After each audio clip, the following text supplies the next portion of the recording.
દ્વારકામાં વરસાદે વિરામ લીધા બાદ તારાજીના હચમચાવી નાખનારા દ્રશ્યો પણ જોવા મળ્યા છે। દ્વારકામાં 24 કલાકથી વરસાદે વિરામ તો લીધો છે। પાણી ધીમે ધીમે ઓસરવા લાગ્યા છે, જે બાદ તારાજીના ખતરનાક ભયાવહ દ્રશ્યો જોવા મળ્યા। પણ દ્વારકાની કુરંગા ચોકડી આસપાસ વિશાળ જમીનો હજુ પણ પાણીમાં ગરકાવ છે। દૂર દૂર સુધી નજર પહોંચે ત્યાં સુધી જમીનો પાણીમાં ગરકાવ છે। પાણીમાં ખેડૂતોની મહેનત ડૂબી ગઈ છે। વરસાદે કઈ હદે કહેર વર્તાવ્યો છે તે જુઓ તો દ્વારકાના રાવલ સૂર્યાવદર હાઈવે માર્ગ 3 દિવસથી બંધ છે। સાની ડેમના પાણીની આવક સતત ચાલુ રહેતા હાઈવે રોડ પરથી પાણી ભયજનક સપાટી પરથી વહી રહ્યા છે। 3 દિવસથી સતત વરસાદ અને પાણીની આવક સાની ડેમની ચાલુ રહેતા રસ્તાઓ પર બન્યા છે જળમગ્ન। 3 દિવસથી પાણીમાં ગરકાવ હોવાથી અવરજવર બંધ છે।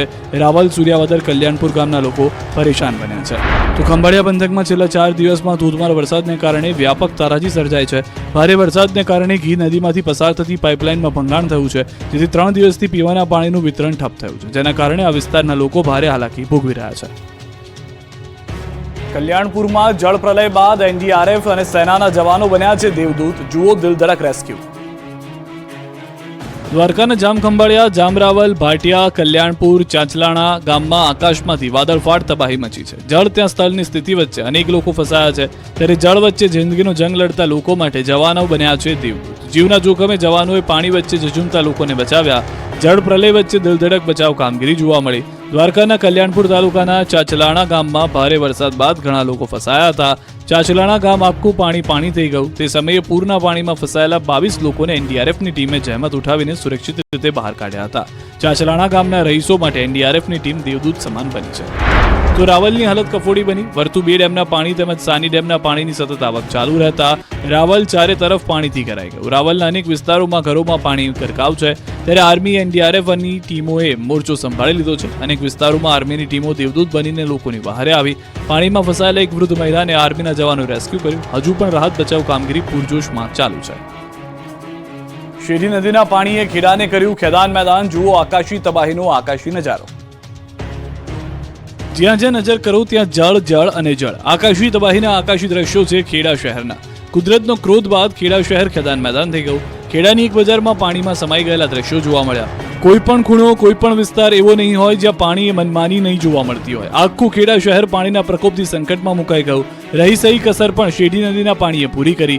નદીના પાણી શહેરમાં ફરી વળતા મોટાભાગના વિસ્તારમાં કમરસમાં પાણી ભરાઈ ગયા છે।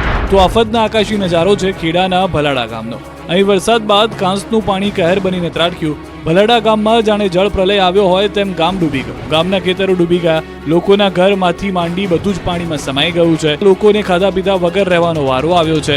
જ્યાં જુઓ ત્યાં પાણી જ પાણી નજરે પડી રહ્યું છે। જળ તબાહીના કારણે ખેડૂતોને રડવાનો વારો આવ્યો છે। તો ખેડા જિલ્લામાંથી પણ પસાર થતા ડભોઈ, મગરોલ કાંસમાં ગાબડું પડ્યું। ભારે વરસાદને કારણે કાંસમાં ગાબડું પડ્યું। કાંસમાં ગાબડું પડવાને કારણે તારાજીના દ્રશ્યો જોવા મળ્યા। ભલાડા ગામની 2000 વીઘા જમીનમાં કાંસના પાણી ફરી વળતા પાકનો સોથ વળી ગયો। ડાંગર સહિતનો પાક ડગમગી ગયો। જળ વિસ્ફોટ વચ્ચે જિંદગી બચાવો અભિયાન પણ અવિરત ચાલતું હતું। ખેડાના ઘણા ભાગો હજુ પણ છે પાણીમાં ગરકાવ, ત્યારે અંબિકા કોમ્પ્લેક્સનો એક માળ સંપૂર્ણ પાણીમાં ગરકાવ થઈ ગયો। અંબિકા કોમ્પ્લેક્સના 50થી વધુ પરિવારોનું પોલીસ એસડીઆરએફની ટીમે રેસ્ક્યુ ઓપરેશન કર્યું। ભરૂચના જંબુસરમાં જળ તબાહીના આકાશી દ્રશ્યો નજરે આવ્યા। આકાશી આક્રમણના દ્રશ્યો છે ભરૂચના જંબુસરના। અહીં બારે મેઘ ખાંગા થયા બાદ ઢાઢર નદીએ ભયજનક સપાટી વટાવી દીધી। ઢાઢર નદી બે કાંઠે વહેતા જંબુસર સહિતના ગામડાઓમાં તારાજી સર્જાઈ। આખા ગામડાઓએ જલ સમાધિ લઈ લીધી। ગામડાઓમાં ઘરની માત્ર છત જ દેખાઈ રહી હોય એટલું પાણી ભરાયું છે। જ્યાં નજર કરો ત્યાં પાણી જ પાણી નજરે પડી રહ્યું છે। ખેતરો ડૂબી ગયા છે। પાકની તો વાત જ શું કરવી। અહીં પાણીએ એ હદે આક્રમણ કરી દીધું છે કે ખેતરોમાં વાવેતર કરેલો પાક પણ સ્વાહા થઈ ગયો છે। આ ખેતરો ખેદાન મેદાન થઈ ગયા છે। મોટાભાગના ખેતરો પાણીમાં ગરકાવ થઈ ગયા છે। ખેડૂતોને ફરી વાવેતર કરવું પડે તેવી સ્થિતિનું નિર્માણ થયું છે।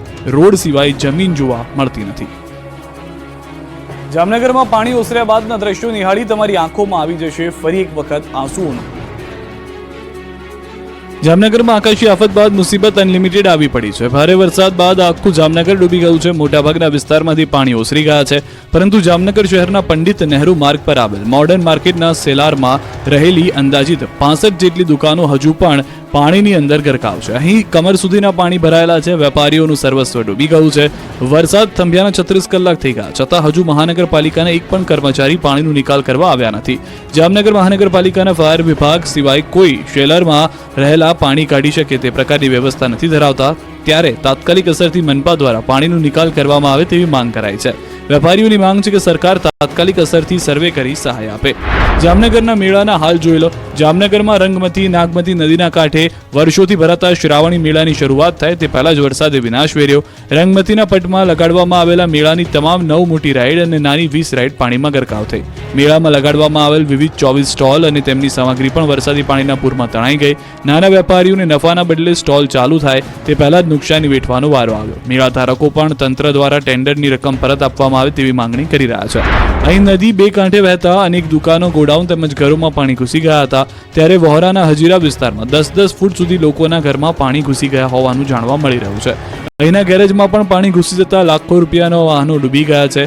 હનીફ કીરા નામના વેપારીને મસમોટું નુકસાન થયું. 20 લાખથી પણ વધુની 4-વ્હીલર કારને નુકસાન પહોંચ્યું. એક ગેરેજ નહીં, આસપાસના બધા જ ગેરેજ વરસાદી પાણીમાં તહેસ-નહેસ થઈ ગયા છે. તારાપુરના ગામડાઓમાં વરસાદે વિરાશ વેરી ચૂકી છે. તબાહીના આ દ્રશ્યો છે તારાપુરના. અહીં ભારે વરસાદ ગામડાઓમાં પૂરે તારાજી સર્જી છે. તારાપુર તાલુકાના ચાંગડા, કાનાવાડા, રીંજા, નભોઈ, ખાડા મોટા, કાલોદરા, જાફરગંજના ગ્રામીણ વિસ્તારમાં સાબરમતી નદીના પાણી ફરી વળ્યા છે. વાસણા બેરેજમાંથી પાણી છોડાતા આ ગામોમાં સર્વત્ર જળબંબાકારની સ્થિતિ સર્જાય છે. ગામના ગામ ડૂબી ગયા છે તો ગામના ખેતરો પણ પાણીથી તરબોળ થઈ જતા ખેડૂતોની મહેનત ધોવાઈ ગઈ છે. ભારે જળપ્રલય બાદ 12 ગામો સંપર્ક વિહોણા બન્યા તો ખેતરો ડૂબી જતા ડાંગરના પાકે જળ સમાધિ લીધી. જ્યાં જુઓ ત્યાં પાણી જ પાણી નજરે પડી રહ્યું છે. બીજી તરફ તારાપુર તાલુકામાં જળ વિસ્ફોટ વચ્ચે પાણીની તંગીના દ્રશ્યો જોવા મળી રહ્યા છે. લોકોને ઘર વપરાશનું પાણી ન મળતા રસ્તા પર ટ્રેક્ટરમાં ખાલી પીપમાં પરિવાર સાથે વરસાદી પાણી ભરતા નજરે પડ્યા. રસ્તા પર મહિલાઓ વરસાદી પાણીમાં કપડાં ધોતી નજરે પડી. વડોદરામાં પૂરના પાણીમાં ડ્રાઈવર વગર દોડી રિક્ષા. વડોદરામાં ભારે પૂરને કારણે અનેક વાહનો તણાયા છે. પૂરના પ્રચંડ પ્રવાહની આડે જે આવ્યું તે બધું જ તણાઈ ગયું છે. ત્યારે એક રિક્ષા પણ પૂરના પાણીમાં તણાઈ હતી. પૂરના પ્રવાહ એટલો હતો કે ડ્રાઈવર વગર જ રિક્ષા ઊભા રોડે દોડતી નજરે પડી. પૂરના ધસમસતા પાણીના પ્રવાહમાં રિક્ષાનો વિડીયો વાયરલ થયો છે. શહેરના ઘડિયાળી પોળ મેઇન રોડ પર વગર ડ્રાઈવરે રિક્ષા દોડતી જોવા મળી.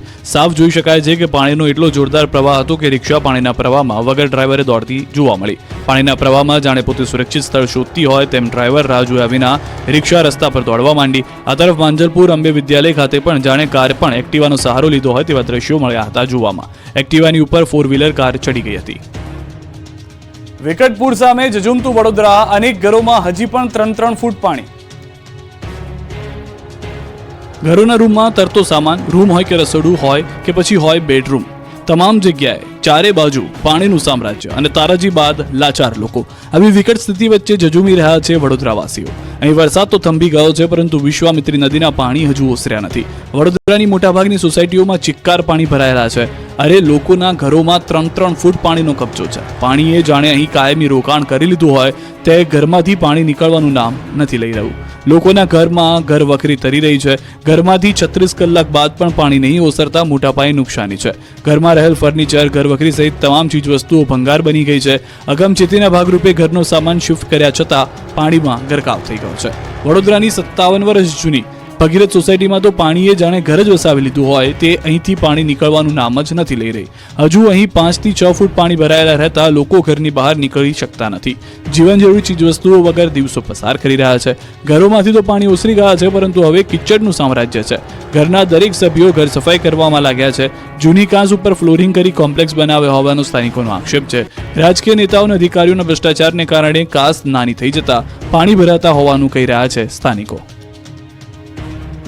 વડોદરાના ગેરેજમાં વાહનોના ઢગલા. કરોડો રૂપિયાના વાહનો રમકડા બન્યા. વડોદરા શહેરમાં આવેલા ભયાનક પૂરમાં કારથી લઈને 2-વ્હીલર સુધીના વાહનો પાણીમાં ગરકાવ થઈ ગયા. પાણીમાં ડૂબી જતા કરોડો રૂપિયાનું નુકસાન વેઠવાનો વાહન ચાલકોને વારો આવ્યો. હજારોની સંખ્યામાં વાહનો પાણીમાં ગરકાવ થઈ જતા હાલ 2-વ્હીલર અને કારના ગેરેજમાં રિપેરિંગ માટે વેઇટિંગ ચાલી રહ્યું છે. હવે આ વાહનોના ગેરેજમાં થપ્પા લાગવા લાગ્યા છે. એક સાથે વાહનો ખરાબ થઈ જતા ગેરેજમાં રિપેર કરવામાં પણ સમય લાગી રહ્યો છે. વડોદરા શહેરમાં 15,000 જેટલા બાઇક અને 6 થી 7,000 જેટલી કાર પાણીમાં ગરકાવ થઈ ગઈ છે. હાલ 2-વ્હીલર તો ગેરેજમાં સર્વિસ માટે આવી રહ્યા છે પરંતુ કાર માટે પણ શોરૂમમાં ઇન્સ્યોરન્સ માટે બુકિંગ થઈ રહ્યા છે. વાહન ટોઈંગ કરવા માટે 10 થી 15 દિવસનું વેઇટિંગ ચાલી રહ્યું છે. કારના ઇન્સ્યોરન્સ માટેના બુકિંગ માટે પણ પડાપડી થઈ રહી છે. બીજી તરફ શહેરમાં માત્ર 2,000 2-વ્હીલરના ગેરેજ છે. ઉપરાંત 500 થી વધુ કારના શોરૂમ અને ગેરેજ આવેલા છે. જેથી સર્વિસ સ્ટેશનોમાં પણ વ્હીકલનો ધસારો વધતા 2 થી 3 મહિના બાદ વ્હીકલ પરત મળશે તેવું લોકો જણાવી રહ્યા છે. લોકોને આગામી તહેવારોને પગલે સર્વિસમાં આપેલા વ્હીકલ સમયસર પરત નહીં મળવાનો પણ ડર સતાવી રહ્યો છે. લોકોએ કહ્યું ટોઈંગ કરનારાઓ પણ વસૂલી કરી રહ્યા છે વ્હીકલ ટોઈંગના મનફાવે તેવા ભાવ લઈને. પૂરના પાણી